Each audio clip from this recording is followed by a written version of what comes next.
Very important point that we've raised right at the beginning. So Yusuf alayhi salatu wasalam makes mention of this, and Allah says, إِذْ قَالَ يُوسُفُ لِأَبِيهِ يَا أَبَتِ إِنِّي رَأَيْتُ أَحَدَ عَشَرَ كَوْكَبًا وَالشَّمْسَ وَالْقَمَرَ رَأَيْتُهُمْ لِي سَاجِدِينَ.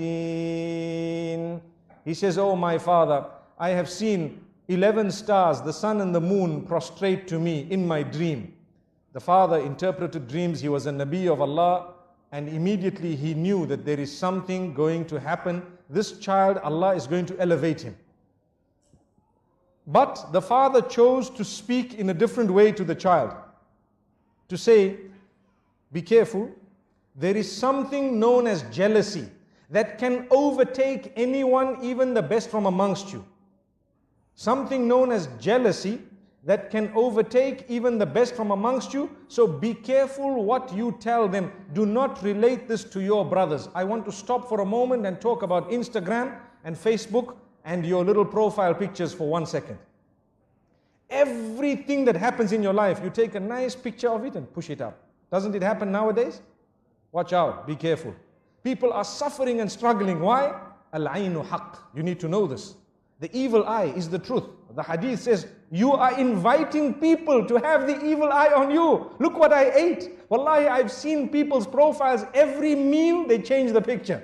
Why? Because I had turkey. Wow. Did you have turkey? They say, I had this lasagna. And you need to know how to pronounce it as well, and how to spell it as well.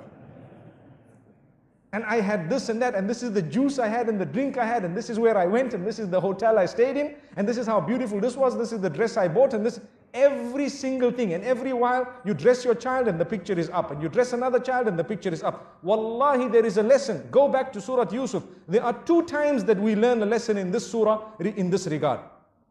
One was when the brothers were all entering into that particular palace or into the ministries in order to get their food. The father says, enter separately. And one of the reasons mentioned in the books of tafsir is so that the people's eye does not catch you all and does not affect you with the evil eye. That was one of the lessons that we learned. And here as well, the father says, لا تقصص رؤياك على إخوتك.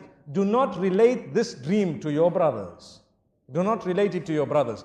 Why? Because they may plot against you. Out of what? It is clear, out of jealousy. And the hadith says, إِنَّ الْحَسَدَ يَأْكُلُ الْحَسَنَاتِ كَمَا تَأْكُلُ النَّارُ الْحَطَبِ. Indeed, jealousy would eat away at your good deeds in the same way that fire would eat a dry log. And we know this. So my brothers and sisters, think for a moment before you upload your pictures and before you actually put your food and everything else. You know, we are not saying that you should divorce yourself completely from technology, but what we are saying, make good use of it. Make the best use of it, but do not use it to destroy your own self. You can tell genuine people sometimes some goodness you've been in, but it does not have to be everything. Because let me be honest, you send 1, 2, 3, 10 pictures, and some people who see it are wishing for it all their lives, working towards it, and you have it with so much ease.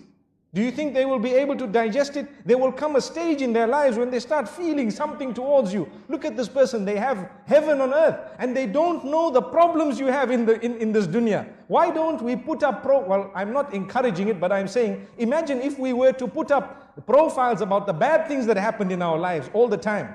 We would be living in gloom and doom. But man is such by nature, he wants a good picture of himself out. He wants a good picture, everyone. We want a good image. So there's no harm in portraying that good image, but it does not need to be the finer details of your life. Leave that between you and your loved ones and those who shared it. And sometimes if you really want, perhaps once in a while, you may want to share it with a selected few. May Allah subhanahu wa ta'ala grant us a powerful and a beautiful lesson. Look, we're speaking about Surah Yusuf, and we started speaking about beautiful things, and we said, be careful who you share it with. Not everyone will be genuine, and even those who are genuine, sometimes it can enter the heart after a certain time, and it can affect you. So, if you look at what happened, jealousy overtook these brothers, yet they were the children of a Nabi.